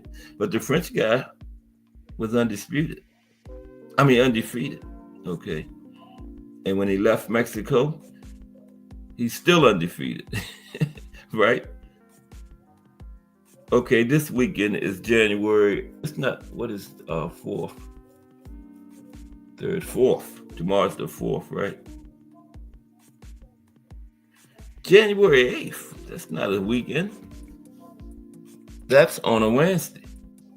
So you mean to tell me Apataya and David Najika is fighting on a Wednesday? Right? That's what it has, January 8th. Wow. But anyway, next weekend is the 11th. That is a big card. Okay, next weekend from Sheffield, England, Caroline Dubois, Daniel's sister, going against Jessica Mara. She's putting her IBF women's lightweight title. I knew it was a women's fight earlier in the year. Yeah, that fight's next weekend. Yeah. But the first big one is Feb 1st. Well, you anyway, Sam Goodman is the 24th now. The first big one is February 1st, David versus David. And man, that the one on the 26th, that Bivol and Better Be Every rematch is loaded with main events, man. Just loaded. Wow. And then Bernchek and Keyshawn is in February too. Keyshawn will likely be a champion after that fight. Will have his first major title belt, WBO lightweight. Yeah. Keyshawn will probably stop him, but I don't know. He's one of them great Ukrainian fighters, and so you can never count them out. Yeah, the 26th, man, that card is just loaded. Headlined by Beterbiev Bivol rematch. Will be Beterbiev's undisputed immediate rematch, right? Each other's very next fight. That's how they used to do it back in the old days. Your very next fight be that rematch. Dubois and Parker, that's the main event anywhere in the world. Carlos Adames and Hamza Shiraz, that's a co-main. Virgil Ortiz, Israel Madrimov, that's the main event. Yeah, Virgil and Madrimov, that should be a good one. That's for the WBC junior middleweight vacant title. Joshua Buatsi, Callum Smith. And then Floyd Schofield, Shakur Stevenson. That's the main event. Shakur has headlined many cards. Zhilei Zhang, Ajit Carbayel, that is definitely a main event there. That might be the fight of the night. Zhang and Carbayel. I'm looking forward to that one. Yeah. I am looking forward. That's the WBC vacant WBC. Oh, interim. That's the interim. That is a great card, man. Then Nakatani, February 24th. David Cuellar. Yeah, this year starting out nice. March 1st. Gervonta Davis versus Lamont Roach. I guess. Is it still on? Is it canceled? Somebody said Tank was talking about another fight. He didn't say him and Lamont Roach, right? He did not say him and Lamont Roach. So who knows what fight he was talking about? Okay. But, March 1st, Gervonta Tank Davis, Lamont Roach. Got Tank Davis in that one.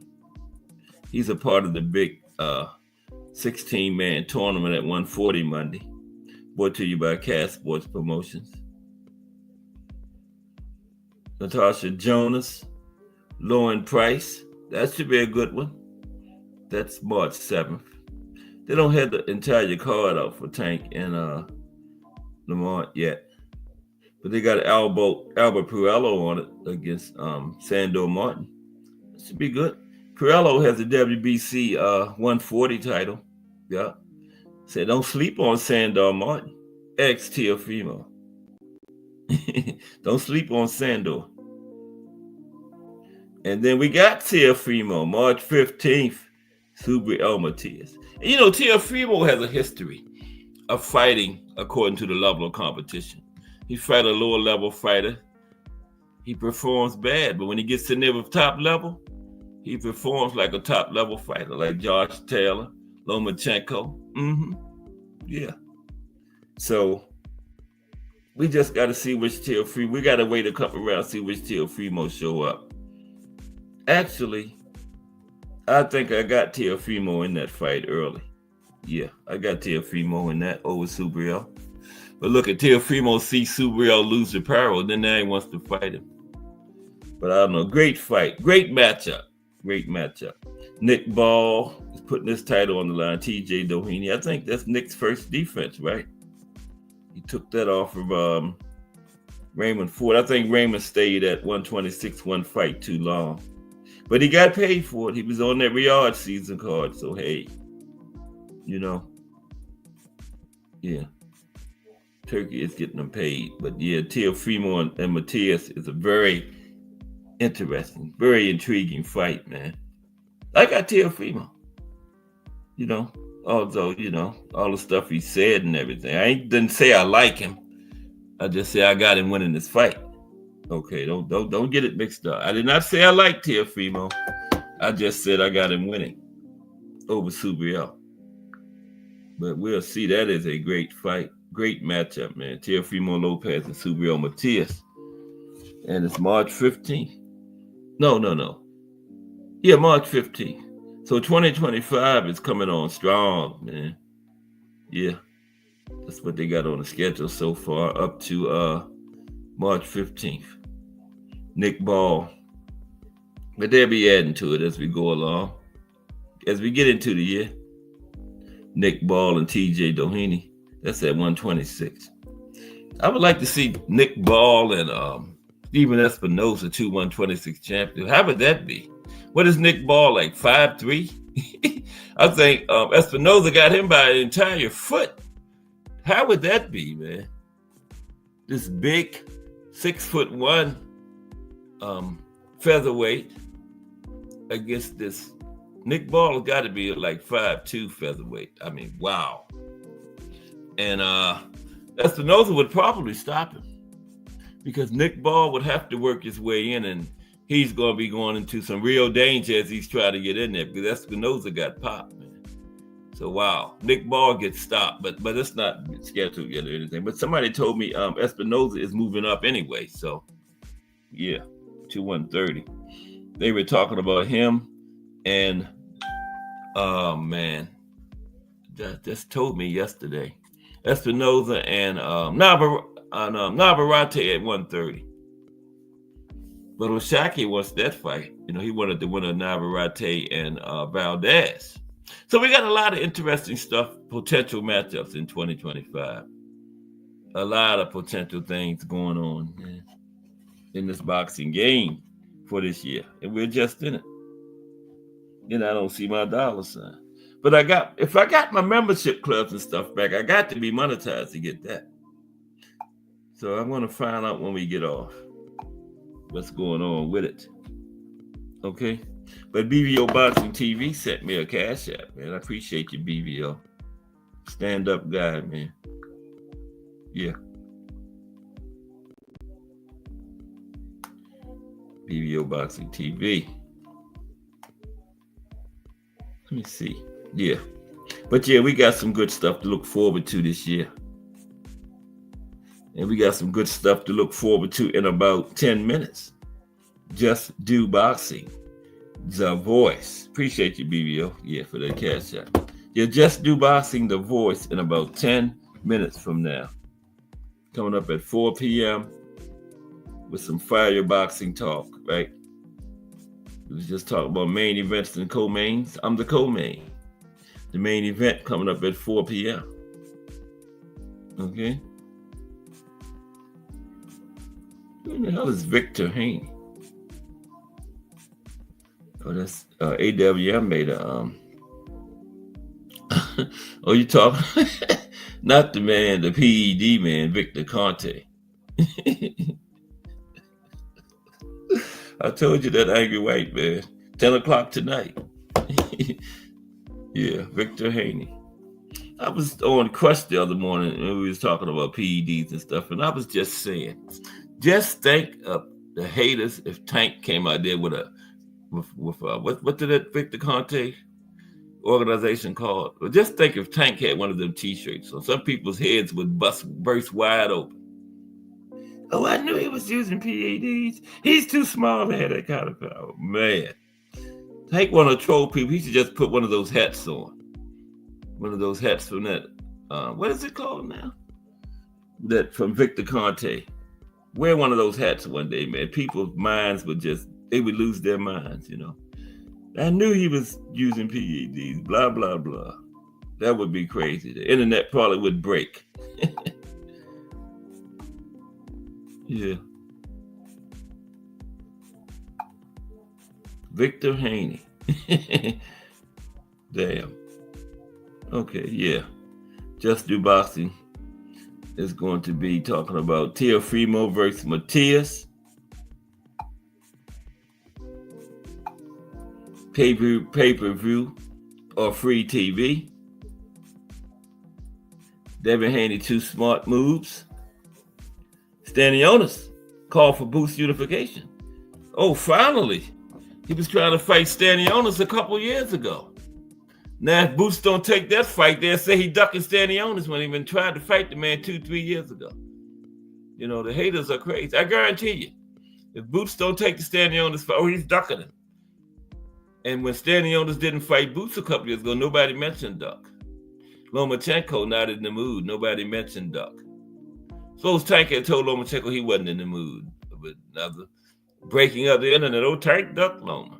They were saying that, and no fight or anything was ever scheduled or anything years ago, right?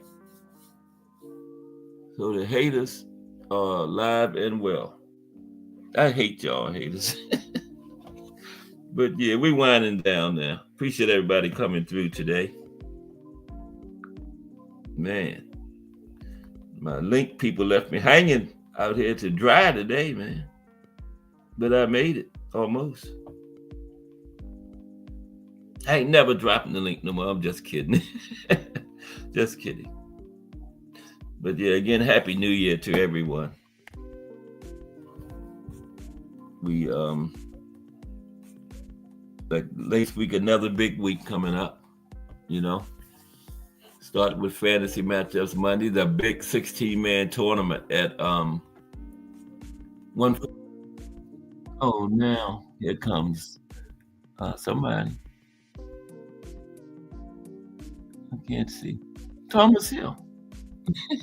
What's up, Thomas Hill? How you doing today? I'm doing good, man. How you doing? Okay. I didn't know you was in here. Well, you know, I was doing 2 things at once, man. You know, multitasking. Yeah, we was. Yeah, I was just winding down. So what's going on? It's Friday. It is Friday. Yeah. I got a big fantasy matchups Monday, man. I got a Super 16 at 140. Yeah, I heard you talking about it the other day. Yeah. You know what I'm saying? I like that. That's thinking outside the box, and it's gonna be exciting to say the least. I'm gonna call it the big 16. I want to use their word, the big 16. Oh, you know, Big 16. yeah, I can't use super because that's already taken. It is the Super 16 is already I mean taken. Super six. Yeah, Oh, okay. So you doing 6? I got you. All right. I'm doing 16, but I'm saying since they had a super six, I don't want to use their same Oh word. no, I got you now. I got you now. So Yeah, we got to figure out a way yeah, to bring it to boxing. right. I got you. Man. Oh shoot, that's not even my channel. I get ready to say there's my dollar sign, but that's just dude's channel. I was looking at. But yeah, they say I'm monetized again because I was able to start my membership groups and stuff up, right? Hmm. So yeah, I So we think gonna finally get you where you gotta be. That's what that means. yeah. Remember, I had it for like 3 weeks and they took it. I still don't know why they took it, But all's well that ends well. So, I see. We got the better half out here working today. Was she in the comments strong? I wanted to say shout out to Mrs. Kaz.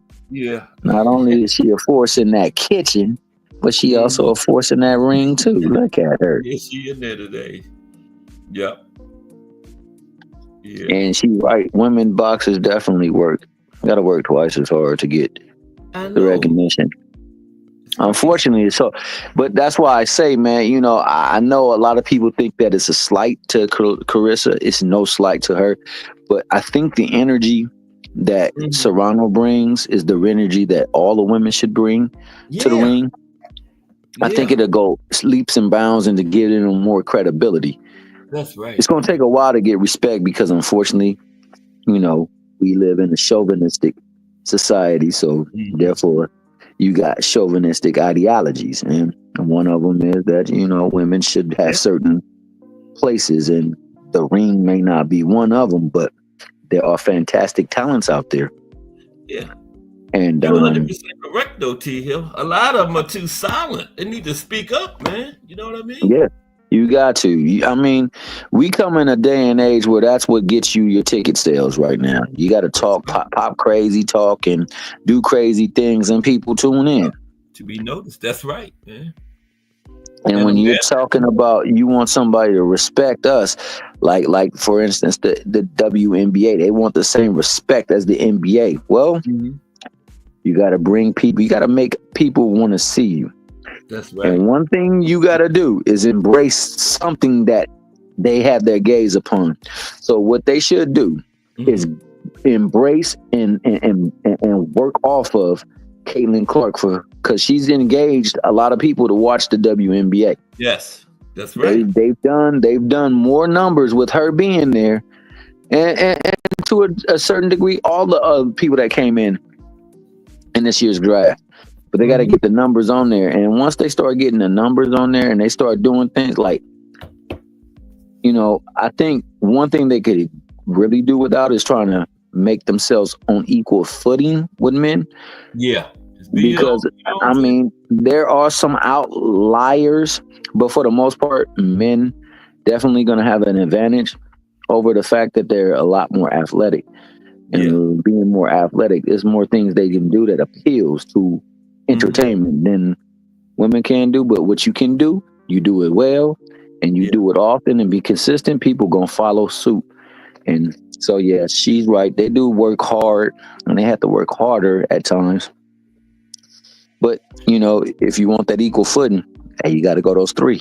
You got to go those 12. You know what I'm saying? What's the girl name in college basketball? The Angel. Juju. The black girl named Angel. Juju Watkins. The one that had the rivalry with Caitlin. They had that game. Oh, Angel Reese. Angel Reese. Yeah, she's give her and Caitlin some kind of rivalry and put them together, making commercials and stuff in the NBA. They could like Michael, like Magic and Bird. Yeah, that's right. Exactly. Like Magic and Bird. Thing going between them. Yeah, yeah. She in Chi-Town. She played for the Sky. That would bring eyes to it. Yeah, but both teams got to be decent too, though. I'm sorry though, bro. Like the magnetism that is Caitlin Clark. They gotta capitalize off of that. Like I like Angel. I like Angel because Angel is unapologetically her. Yeah. And she's gonna do what she feels is best on that court, It don't have especially to on be that court. Angel T Hill. They need to find somebody to match her up against, though. You know what I'm saying? Well, I'm thinking they're hoping that Juju Watkins, the USC of sophomore, she'll be that one that they got. But they got Paige Beckers coming out. Paige Beckers is a baller. And they got so many people that's coming that will have it just takes. If Cheryl Miller could have played in this time and day, I wish people, because people that's going crazy over Caitlin Clark, if they could only have seen Cheryl Miller play. See, they got to see. It's people who they say is better than Cheryl Miller, and it's wild, bro. Because I mean, I'm partial because I'm from California, and I seen her. She played on my favorite college team, and I've seen her do some amazing things. But get a spot in the NBA, T Hill. Yeah, man. They said that. They said that. I mean, it's gonna be tough. It's gonna be tough because especially back then, it was way more physical.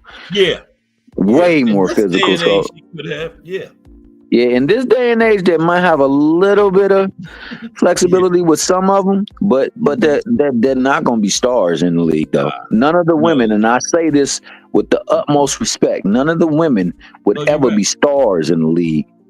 Now they might have a draw, but they wouldn't be stars. It'd be for a different reason. Like, she's in the league. Can you believe a woman is on the team? But she ain't gonna be like dominating out there. But if that is, I stand corrected, and I will pleasantly be corrected too, because I'm all for women thriving and having equal footing. But I do believe that in boxing, if you want equal standing, you got to do equal things. That means they got to get them rounds from 10 to 12, and they got to get them length from 2 to 3 minutes. And they got to get more and more vocal, like you said, T Hill. Like Amanda doing, more of them need to start speaking out like that, man, because they too soft. And taking that challenge, bro. They got to take that challenge. Yeah. To say, like, yo, I am worth your attention. Check me out. Make us watch you. Yeah, for sure. Right. And Amanda has done that. Every time she fight, people want to see her fight. More of them got to be like that, Yeah. But okay, T Hill, Just Do It's coming in today. Yeah, good brother Just. So let me go on and get my rundown, man. So once again, shout out to good brother Cas Sport, CAS. If y'all don't know that man, his last name is Sewell. Right. You know what I'm saying? That's what the C is. The C is for his first name. The A is for that second, and then that S is for that last name. Yeah. But altogether, that's Cas Sports, the box historian. You can't find that nowhere but here. That's right. And you ain't gonna find no one doing what he do, but right here. Shout out to Miss Do. Mrs. Do, Mama Do, aka the one that's holding down the family, Mrs. Just Do. Shout out to Mike Mazick, the champ, Donnie Williams, the man, Mike Rim, the fisherman, Ray Patterson, the Jersey champ. Yeah, you better believe it. Got my main man, Bruce Gas, Boxing, Jazz, and more. The man is a ringer. He's good at all things. And if you want to know about stimulating your mind, he can stimulate your mind too.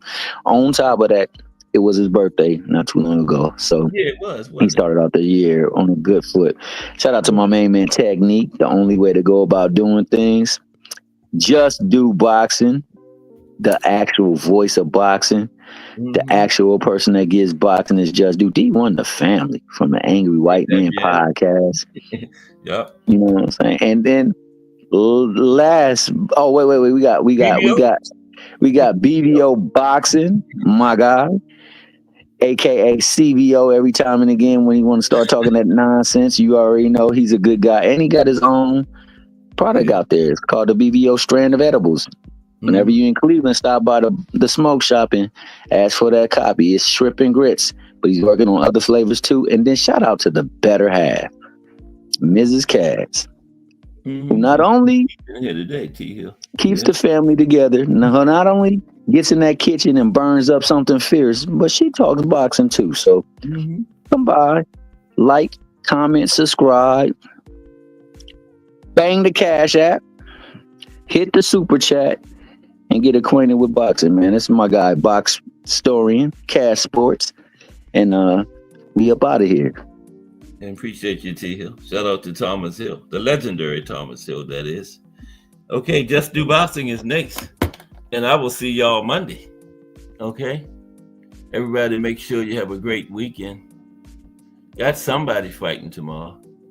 I'll probably watch some old fights, you know. But everybody have a great weekend.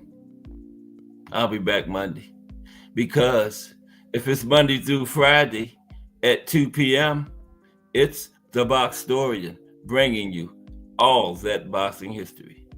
Just Do Boxing is straight ahead. This is Cash Sports. Everybody have a great day. I will see y'all around those JBT streets.